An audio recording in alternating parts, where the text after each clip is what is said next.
ចាជំរាបសួរពួកម៉ែមីជាទីគោរពថ្លៃរាប់អានចាស្វាគមន៍មកកាន់តម្រុយឆ្នោតរៀនថ្មីសម្រាប់ថ្ងៃទី18ខែ11 2025ចាមុននឹងចូលដល់តម្រុយលេខចាសូមពួកម៉ែមីជួយចុច follow page និង like page អ្នកមួយផងដើម្បីទទួលបានតម្រុយលេខថ្មីយកទៅផ្សាយសំណាងទាំងអស់គ្នាចាចឹងកុំឲ្យពួកម៉ែមីទន្ទឹងនឹងច័ន្ទយូរយើងចូលទៅកាន់តម្រុយលេខតែម្ដងចាសម្រាប់ម៉ោង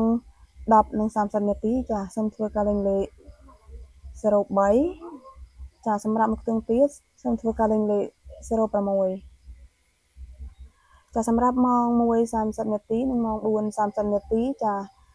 អ្នកខ្ញុំមានលេខលេង VIP 2គ្រាប់សម្រាប់2ប៉ុស្តិ៍ចាបើពុកម៉ែមានចំណាប់អារម្មណ៍អាចឆាតជួយពេកអ្នកខ្ញុំបានចាសេវាត្រឹមតែ 80000 រៀលទេត្រូវបង់សេវាតាមក្រោយ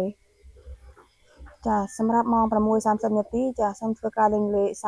39ចាមួយខ្ទង់ទៀតសូមធ្វើការលេងលេខ60ចាសម្រាប់លេខធំសូមធ្វើការលេងលេខ207ចាសម្រាប់ខ្ទង់ទៀតសូមធ្វើការលេងលេខ181ចាទាំងអស់នេះគឺជាតម្រុយលេខសម្រាប់ប៉ុស្តិ៍ ABCD ចាពួកម៉ែមីអាចយកទៅផ្សាយសំណាងបានទាំងអស់គ្នាចាអ្នកខ្ញុំសូមបញ្ជាក់ម្ដងទៀតសម្រាប់ម៉ោង1:30 នាទីនិងម៉ោង4:30 នាទីអ្នកខ្ញុំមានលេខលេង VIP 2គ្រាប់សម្រាប់2ប៉ុស្តិ៍ចាបើពួកម៉ែមីមានចំណាប់អារម្មណ៍អាចឆាតជួយពេកអ្នកខ្ញុំបានចាសេវាត្រឹមតែ 80000 រៀលទេត្រូវបង់សេវាតាមក្រោយ